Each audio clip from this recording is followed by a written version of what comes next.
उत्तर प्रदेश में कैबिनेट की बैठक से पहले मुख्यमंत्री योगी आदित्यनाथ ने विभिन्न जिलों के दौरे से लौटे मंत्रियों से जिलों की थाह ली। उनसे जिलों का हाल जाना और फिर उन्हें आगे के लिए मंत्र दिया कि वे विवादित मसलों, खासकर नुपुर शर्मा के मसले पर बयानबाजी से बचें। योगी आदित्यनाथ ने कहा कि पार्टी ने उन्हें निलंबित कर दिया है और फिर भी कुछ लोग माहौल बिगाड़ने में लगे हैं। मंत्री ऐसे मामलों में निगाह रखें। सीएम योगी ने मंत्रियों को रामपुर और आजमगढ़ के उपचुनाव में प्रचार के लिए लग जाने को कहा है। उन्होंने मंडलीय दौरों को लेकर मंत्रियों से फीडबैक भी लिया। हाल ही में भाजपा प्रवक्ता नुपुर शर्मा और दिल्ली भाजपा के मीडिया प्रभारी नवीन जिंदल के बयानों के बाद न केवल देश से बल्कि विदेश से भी तीखी प्रतिक्रियाएं आई थीं। इसके बाद भाजपा को साफ करना पड़ा कि हम सभी धर्मों का सम्मान करते हैं। प्रवक्ताओं को हिदायत देनी पड़ी कि वे इस मसले पर कुछ भी बोलने से बचें। इसके बाद अब मुख्यमंत्री योगी आदित्यनाथ ने भी अपने मंत्रियों को इस तरह के मसलों पर चुप रहने की हिदायत दी है। साथ ही उन्होंने सभी मंत्रियों से कहा कि वो दोनों लोकसभा सीटों पर होने वाले उपचुनाव पर फोकस करें, वहां प्रचार में शामिल हों, उम्मीदवार के पक्ष में सभाएं करें, बैठकें करें।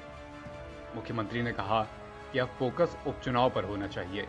इसके तहत आजमगढ़ में कृषि मंत्री सूर्य प्रताप शाही और रामपुर में वित्त मंत्री सुरेश खन्ना उपचुनाव तक कैंप करेंगे।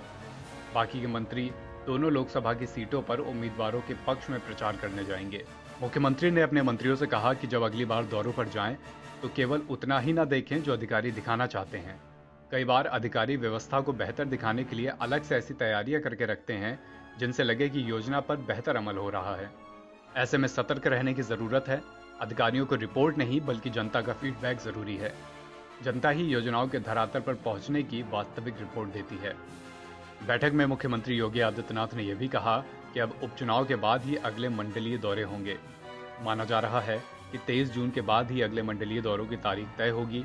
उसके पहले मंत्रियों का पूरा फोकस विभागीय कामों के अलावा उपचुनाव पर रहेगा।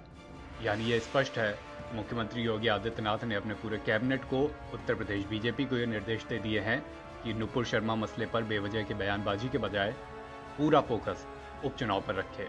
उपचुनाव जो 2 सीटों पर होने हैं, रामपुर और आजमगढ़। आजमगढ़ की सीट जहां से अखिलेश यादव सांसद थे, लेकिन जब वो करहल से विधायक बने तो उन्होंने यहां से सांसदी छोड़ दी। वहीं रामपुर की सीट जहां से आजम खान सांसद थे और अब जब वो विधायक बन गए हैं तो उन्होंने भी रामपुर की सांसदी छोड़ दी। अब इन दोनों सीटों पर लोकसभा उपचुनाव होंगे। एनबीटी ऑनलाइन की रिपोर्ट।